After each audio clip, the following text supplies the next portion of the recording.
ሰላም እንዴናችሁ በያላችሁ በጥሉ ነገር ሰላም ነው አሸይን አንድ ይወላችሁ እሞኝላችሁ አለ ቤቶች ውስጥ ጎንዶሉ ማለት ላይክ እና ሼር ያደረጋችሁ ሐሳቦቻችን ለብዙዎች አካፍሉ ለዚህን ኮልቢ አመሰግናችኋለሁ።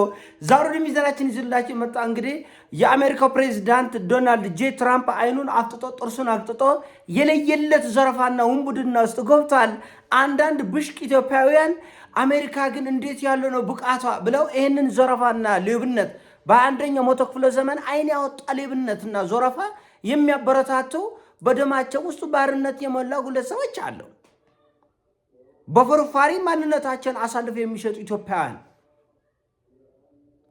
የወሰበሰ ስብዕና የያዙ ኢትዮጵያውያን ይደነቃሉ። አቤት አሜሪካ ግን ችሎታ! እኮ ዘረፋ ነው። በአንደኛው መቶ ክፍለ ዘመን እኔ አውቅልሃለሁ ያንተ አገር መሪ አምባገነንና ይጠቅመም ይጎዳል፣ እኔ ነው የምጠቅመው እኔ ነው የምጎዳህ ብለው በአንደኛው መቶ ክፍለ ዘመን ቀኝ ግዛት መጎዛት። እኛ ኢትዮጵያ ለሺህ ዘመን የቀኝ ግዛትን ጉዳት ስለምናቅ አባቶቻችን ደም ከፍለው በነፃነት ያኖሩን ብቸኛ የነፃነት ባንዲራ አፍሪካ ውስጥ እኛ ነን። እንደሞተ እንጂ እንደውሎ ደንቦ ኢትዮጵያ ሲባል ይሞታል ልቦ የተባለለት እኮ አፄ ቴዎድሮስ ከሞተ 50 ዓመት በፊት እንግሊዞች ሲመጡ የሚችለውን ያለ ተፋለመ። አገር ውስጥ ካለ ጠላቶች ጋር ተፋለመ፣ ውጭ ካለ ጠላት ጋር ተፋለመ። እድሜ ልኩን በወንድነት በጀግንነት በአንበሳነት አፄ ቴዎድሮስ እድሜ ልኩን ምድር አንቀጥቅጥ ነበር። ሽንፈት የሚባል የማይዋጡለት እየደማ እየቆሰለ የኢትዮጵያን ተራሮች የተሻገረ አፄ ቴዎድሮስ ከእንግሊዝ 23,000 በላይ እጅግ ዘመናዊ መሳሪያ የያዘ ሰራዊት ቴዎድሮስ ሊወጋ መጣ። የአገር ውስጥ ፍርፋሪ ለቃቃሚዎቹ ደግሞ እነሱን እየመሩ መጣ ከጠላት ጋር ነው። የሚችለውን ያልተዋጋ ሳይሆን ሲቀር ጥይቱን በጉሮሮ ነው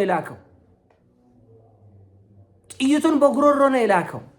ጨክኖ በነፍሱ ለምን ፈረንጅ እሱን በባርነት ይዞ እጁን ቢሰጥ ለእንግሊዝ እንደ ባሪያ ልክ ደቡብ አፍሪካኖች ላይ እንዳደረጉት በሰንሰለት አንገቱን አስሮ በእንግሊዝ ጎዳናዎች ላይ መሳቂያ መሳለቂያ ለማድረግ መሪ አንገቱ ሲደፋ አገር አንገቷን ትደፋለች። ባንስማማ እንኳን እኛ ይለዩልናል፣ እኛ እንዋጋለን፣ እኛ እንጋጫለን እንጂ ለጠላት በር ከፍተን አናውቅ።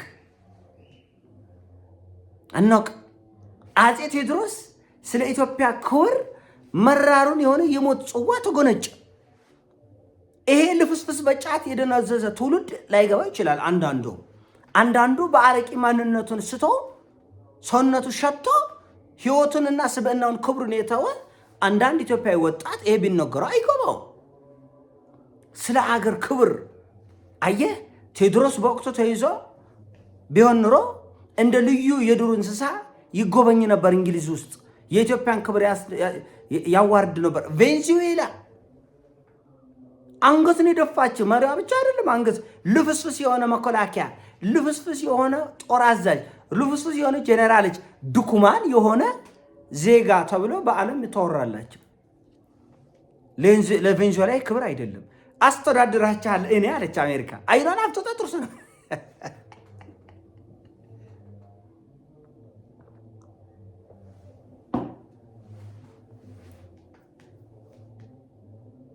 አይኗን አፍጥጣ ጥርሷን አግጣ እኔ ነው ማስተዳድራችሁ ዝም ብሎ ቁጭ በል ነው ያለች።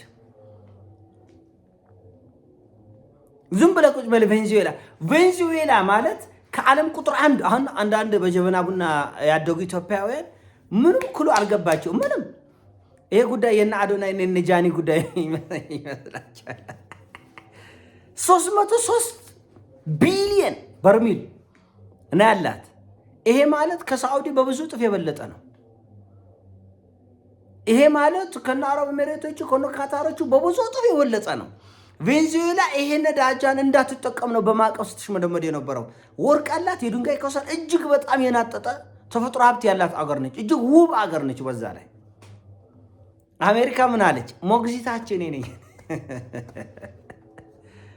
አረስ አንዳንድ ጊዜ ለዚህ ለኒክለር ነገር ዱልቅልቅ አድርገን ነገር ዓለምን ቢለይለት ይሻላል ምንለው ለዚህ ነው።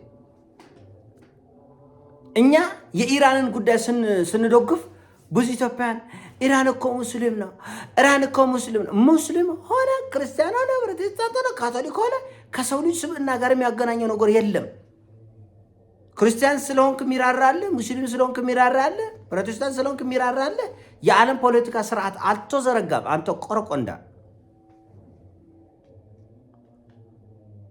መሪ አንገት ሲደፋ እጁ ታስሮ እንደ ሌባ ከጎንዛ አገሩ ላይ ጎትተው ሲያስወጡት ቬንዙዌላ ወታደር የላትም ወይ? ጄኔራል የላትም ወይ? አየር መከላከያ ስርዓት የላትም ወይ? ደህንነት የላትም ወይ? ባዶ ቆፎ ነበር ወይ? ይጨፍራል ወጣ አንዳንዱ ቆረቆንዳ።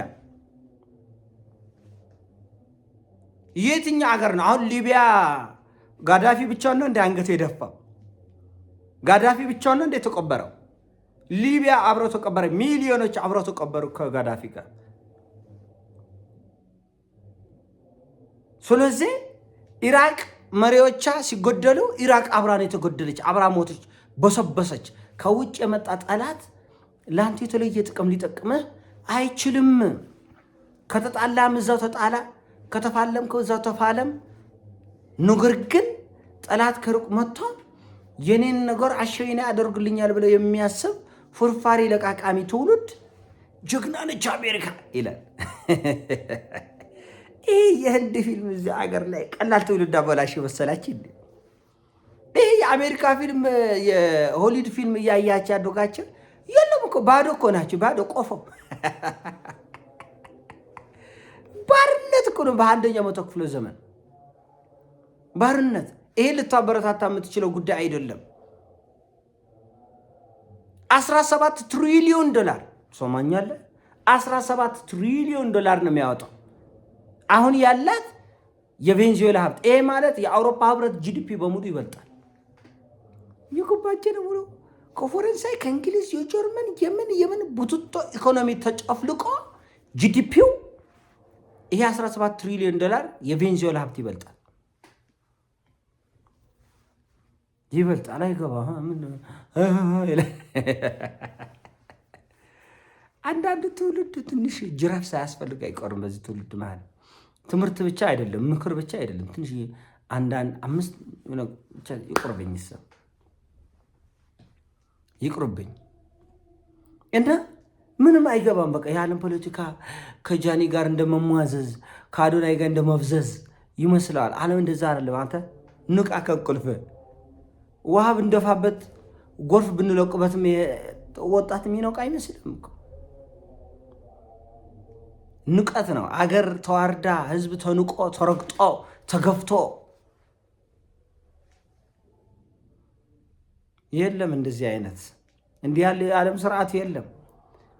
እኔ አቆልሃለሁ፣ እኔ አገርህን አስተዳድርልሃለሁ፣ ዝም ብሎ ቁጭ በል። በጣም አሪፍ ብሎ የሚያብድ ህዝብ ለምን የምታስተዳድርልኝ? እኛ ጭንቅላት የለንም። በነገራችን ላይ የቬንዙዌላ ጉዳይ እንደዚህ እንደምታስቡት ቀላል አይደለም። ጦርነት ይቀጥላል። በአነስተኛም በከፍተኛም ስኬል ከፍተኛ አመጾች ይቀጣጠላሉ። ቬንዙዌላን መምራት እና መግዛት አሜሪካኖች እንደሚሉት አሸወይና ሊሆን አይችልም። አሸወይና ሆኖላቸውም አያውቅም። መጀመሪያ ነገር አንዳንድ የሆሊውድ አክተሮች ይህን ነገር አስረግጬ እነግራቸዋለሁ። ሶማሊያ ለአሜሪካ ዳጣ በሚጥሚጣ ፍም እሳት ነበረች። ሶሪያ ለአሜሪካኖቹ ዳጣ በሚጥሚጣ ፍም እሳት ነበረች። በሞላ ዓለም ሊቢያ የለም የአሜሪካ ወታደር፣ ሶሪያ ውስጥ የአሜሪካ ወታደር የለም፣ ኢራቅ ውስጥ የአሜሪካ ወታደር የለም። እሳት ነው፣ ዳጣ በሚጥሚጣ ነው መሬቱ። ቬንዙዌላ አሸወይና ትሆናለች ወይ? የምናየው ጉዳይ ይሆናል። የምናየው ጉዳይ ይሆናል በጊዜ ሂደት። እኔ መንግስት ሾማለሁ፣ እኔ ሀብታም አረጋችኋለሁ፣ ቬንዙዌላ ሰርግና ምላሽ ነው። ከዚህ በኋላ የምናየው ጉዳይ ነው አይመስለኝም።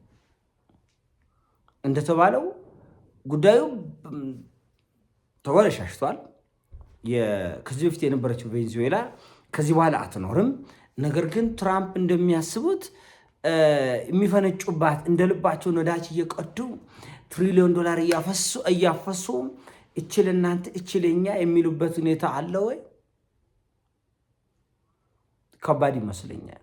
ይሄ የዓለም ፖለቲካ በቅጡ ያልተረዳው ዱለዘች እይታ ነው እንጂ እውነቱን ለመነጋገር በዚህ መልኩ የሚስተካከል ፖለቲካ ያለ አይመስለኝም። ሌላ ሰው ነው ሲሞቻችሁ ላይ አድርገው ሼር አድርገው በያላችሁበት ይሞቻችሁ። ወደድካችሁ ፒስ